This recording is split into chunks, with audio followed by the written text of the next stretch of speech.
किसानों की tractor rally में हिंसा को लेकर पुलिस कमिश्नर ने प्रेस कॉन्फ्रेंस की, जहां एसएन श्रीवास्तव ने कहा है कि हिंसा में 394 पुलिसकर्मी घायल हुए हैं। पुलिस के सामने कई विकल्प थे, लेकिन हमने संयम बरता। कमिश्नर ने कहा कि कोई भी किसान नेता दोषी पाया जाता है तो उसको छोड़ा नहीं जाएगा। पुलिस ने 25 केस दर्ज किए हैं। हमारे पास हिंसा से जुड़े वीडियो फुटेज हैं। पुलिस ने बताया कि अब तक 19 आरोपियों को गिरफ्तार किया गया है, जबकि 50 लोग हिरासत में हैं। किसान नेताओं ने दिल्ली पुलिस के साथ विश्वासघात किया।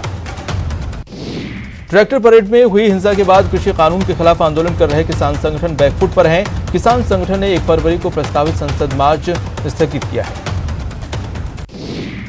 किसानों ने कहा कि राष्ट्रीय ध्वज हटाकर अराजक तत्वों ने लाल किले पर धार्मिक झंडा फहराया। इससे हमारी भी और देश की भावनाएं आहत हुई हैं। हम बिना किसी कसूर के देशवासियों को खेद प्रकट करते हैं, लेकिन मोर्चा का आंदोलन जारी रहेगा।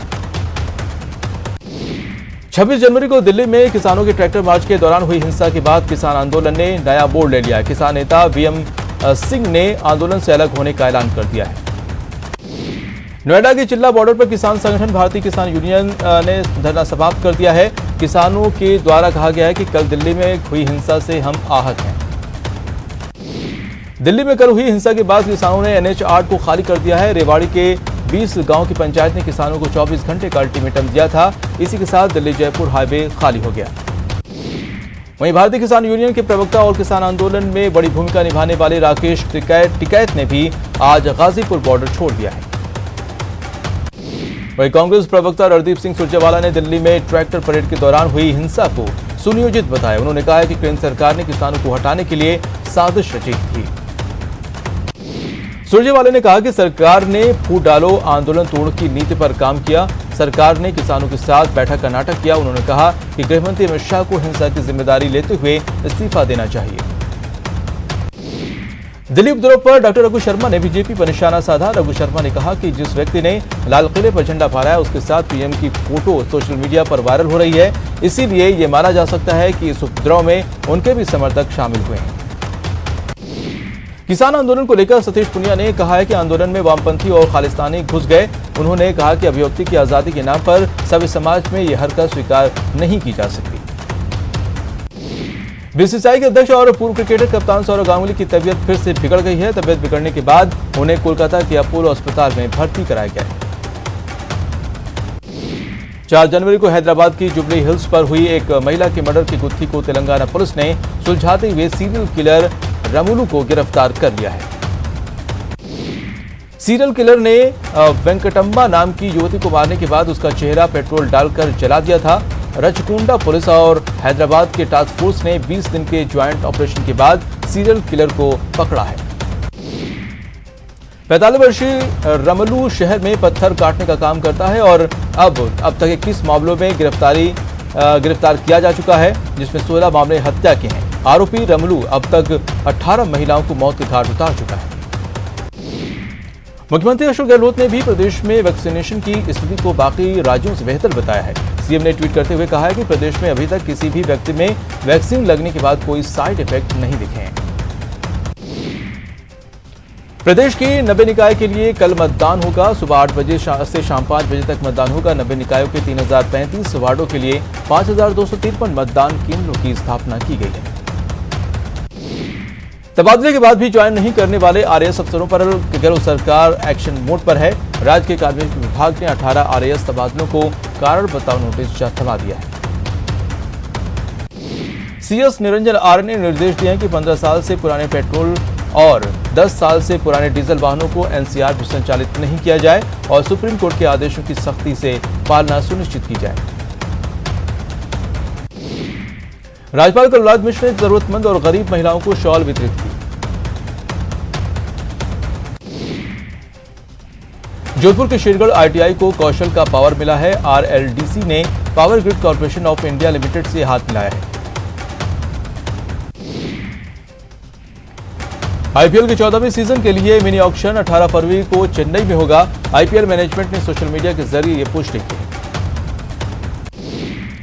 अलवर में सैटेलाइट अस्पताल के पास 2 बाइक सवार युवकों ने एक युवती को झांसा देकर कानों के कुंडल और 4500 रुपए लूट लिए। अलवर में अस्पताल परिसर में एक व्यक्ति की संदिग्ध परिस्थितियों में मौत हो गई, जिसके बाद इलाके में हड़कंप मच गया। अजमेर में आगरा गेट पर दो साड़ों की आपसी लड़ाई से लोगों की सांसें अटक गईं और कई वाहनों को नुकसान पहुंचा। अलवर के अरावली बिहार पुलिस ने एक महिला के मर्डर मामले में बाप बेटे को गिरफ्तार किया है। दौसा में एक दुकान से लगभग 2 लाख रुपए का सामान चोरी हो गया। भीलवाड़ा में एक व्यवसायी के मकान पर लुटेरों ने धावा बोल दिया। लुटेरों ने व्यवसायी, उसकी पत्नी और बेटे की हत्या कर लाखों रुपए का माल लूट लिया। कोटा में हिस्ट्री शीटर असलम चिंटू के अवैध मकान को तोड़ा गया। बता दें कि असलम चिंटू पर राजस्थान पुलिस ने 1 लाख का इनाम घोषित किया है। बाड़मेर में एसीबी ने घुसखोरी पर शिकंजा कसा। टीम ने सिवाना तहसीलदार को 10,000 की रिश्वत लेते ट्रैप किया। दौसा पुलिस ने एक ही परिवार के 3 नाबालिग और एक युवती के साथ बलात्कार करने वाले दरिंदे के खिलाफ एफआईआर दर्ज कर ली है। कोटा में नाबालिग बेटी से दुष्कर्म मामले में कोर्ट ने दोषी पिता की फांसी की सजा को बरकरार रखा है। साथ ही दोषी पर 10,000 रुपए का जुर्माना भी लगाया। जोधपुर में ज्वेलरी शॉप में शादीराना चोरी का मामला सामने आया है। महिला कंगन खरीदने के बहाने दुकान में जाती है और बड़े ही शादीराना अंदाज में कंगन चुरा कर फरार हो जाती है। अलवर में आंगनबाड़ी कार्यकर्ता से झपटमारी का मामला सामने आया है। बाइक सवार बदमाशों ने सड़क पर जा रही महिला के कानों के कुंडल झपट कर फरार हो गए। टोंक में आबकारी विभाग ने वैन से 336 पौवे सीज की है। साथ ही एक आरोपी को भी गिरफ्तार किया है। दौसा में पुलिस की वर्दी पहनकर डकैती के मामले में पुलिस ने खुलासा कर दिया है। पुलिस ने डकैती करने वाले 4 आरोपियों को गिरफ्तार कर लिया है। अलवर में महिला के मर्डर मामले में फरार चल रहे पुलिस ने बाप बेटे को गिरफ्तार कर लिया है। भरतपुर के गोपालगढ़ थाना पुलिस ने अपने ही हेल्पर की हत्या के मामले में फरार आरोपी ट्रक चालक को गिरफ्तार कर लिया है। सीकर में एक ट्रक ने इनोवा को टक्कर मार दी। हादसे में इनोवा सवार एक युवक की मौके पर ही मौत हो गई, जबकि 3 लोग गंभीर रूप से घायल हो गए। भरतपुर के डीग में बेकाबू कार बीच रोड पर खड़े ट्रक में जा घुसी। इस दौरान कार सवार 2 महिलाएं गंभीर रूप से घायल हो गई। डूंगरपुर के करकोली गांव में चाय की दुकान में एक युवक ने फांसी लगाकर आत्महत्या कर ली। आत्महत्या के पीछे प्रेम प्रसंग बताया जा रहा है। श्रम राज्य मंत्री टीकाराम जूली ने अलवर में अपने कार्यालय पर जनसुनवाई की। इस दौरान शहर और ग्रामीण क्षेत्र के लोग अपनी समस्या लेकर मंत्री के पास पहुंचे। चित्तौड़गढ़ के बड़ी सादड़ी में बीजेपी नेता के वायरल वीडियो पर प्रदेश अध्यक्ष सतीश पुनिया ने जिला अध्यक्ष से पूरे मामले की रिपोर्ट मांगी है। प्रदेश में ग्रामीण क्षेत्रों के सभी सरकारी भवनों को 31 मार्च तक नल कनेक्शन से जोड़ा जाएगा। सीकर जिला मुख्यालय स्थित रानी महल में खादी प्रदर्शनी का उद्घाटन किया गया, जिसका उद्घाटन पीसीसी चीफ और शिक्षा राज्य मंत्री गोविंद सिंह डोटासरा ने किया। श्रीगंगानगर में बीजेपी कार्यकर्ताओं ने राज्य सरकार के खिलाफ बिजली की बढ़ी हुई दरों के खिलाफ प्रदर्शन किया। पीएम मोदी की केंद्रीय प्रोजेक्ट्स की प्रगति की समीक्षा के लिए हुई वीसी में राजस्थान का एकमात्र बिंदु पर चर्चा हुई। अलवर में रोटरी क्लब और ट्रैफिक पुलिस की ओर से इस सड़क दुर्घटनाओं को रोकने के लिए काली मोरी पर आई कैंप का आयोजन किया गया।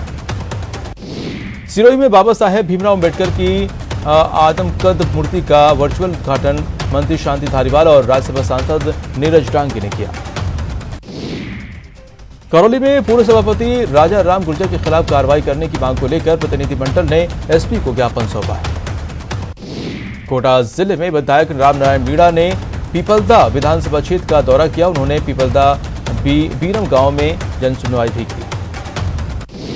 टोंक की राजकीय उच्च प्राथमिक विद्यालय के विकास के लिए आदर्श ग्राम विकास समिति ने बड़ी पहल की है। समिति के सदस्यों ने 1 लाख रुपए की राशि एकत्र कर प्रधान को भेंट की। भीलवाड़ा नगर परिषद चुनाव की पूर्व संध्या पर पुलिस अधीक्षक विकास शर्मा ने शहर के संवेदनशील मतदान केंद्र का जायजा लिया। कोटा के कैथून कस्बे में नगरपालिका में हो रहा बवाल थमने का नाम नहीं ले रहा है, जिसको लेकर कांग्रेस पार्षदों ने कैथून थाने के बाहर धरना देकर कार्रवाई की मांग की है। चित्तौड़गढ़ जिले में 3 जगहों पर नगरपालिका चुनाव के तहत कल मतदान किया जाएगा, जिसको देखते हुए निर्वाचन विभाग और पुलिस विभाग पूरी तरह से चाक चौबंद है। अलवर जिला में कलेक्टर ने भिवाड़ी के उद्योगपतियों के साथ एक मीटिंग की, जिसमें जिला कलेक्टर ने उद्योग जगत में आ रही समस्याओं की जानकारी दी।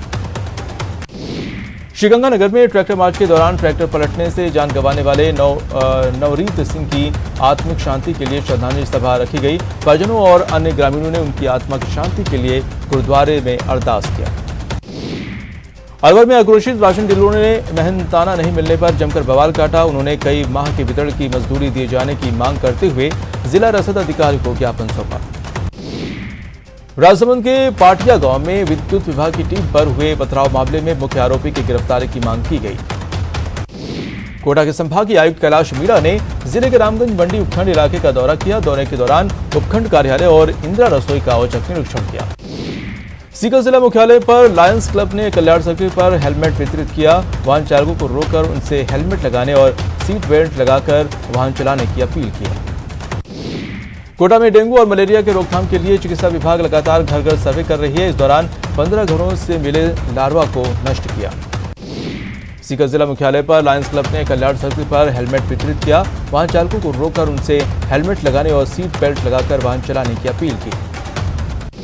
कोटा में अग्निशमन विभाग ने गोबरिया बावड़ी कच्ची बस्ती के रेसिडेंट हॉस्टल को सील कर दिया है। विभाग की टीम ने G+3 हॉस्टल को खाली करा दिया है।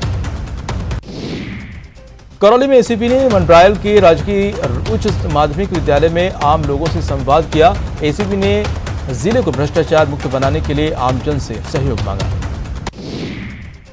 भरतपुर में न्यूज 18 राजस्थान की खबर का असर हुआ है। शहर के बी नारायण गेट के जर्जर होने की खबर की न्यूज 18 ने प्रमुखता से खबर दिखाई थी, तो प्रशासन ने बी नारायण गेट की सुध ली। चिकित्सा राज्य मंत्री के निर्देश पर गेट को सुधरवाने और नया लुक देने के लिए करीब 14.5 लाख रुपए की राशि मंजूर कर टेंडर जारी कर दिया। दौसा में सड़क सुरक्षा माह के दौरान एसबीआई और पुलिस ने जागरूकता रैली निकाली। दौसा में आशा वर्कर्स ने कलेक्टर पर प्रदर्शन कर सरकार के खिलाफ नारेबाजी की। करौली नगर परिषद के नवनिर्वाचित बोर्ड की साधारण सभा की पहली बैठक हुई। बैठक में 2021-22 के बजट सहित विकास कार्यों पर चर्चा की गई।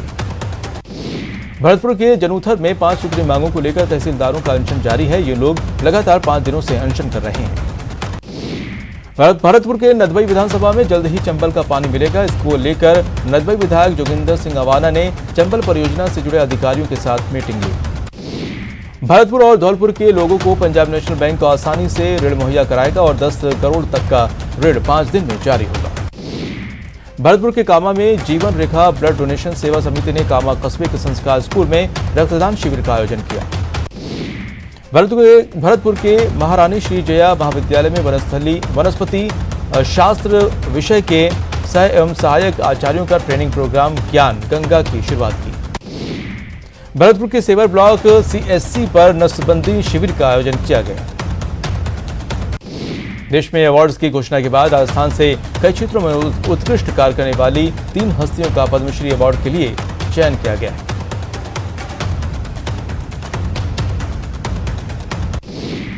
लोकसभा अध्यक्ष ओम बिरला ने नाथद्वारा में अखिल भारतीय महेश्वरी सेवा सदन का लोकार्पण किया। कार्यक्रम में विधानसभा अध्यक्ष CP जोशी और राजसमंद की सांसद दिया कुमारी भी मौजूद हैं।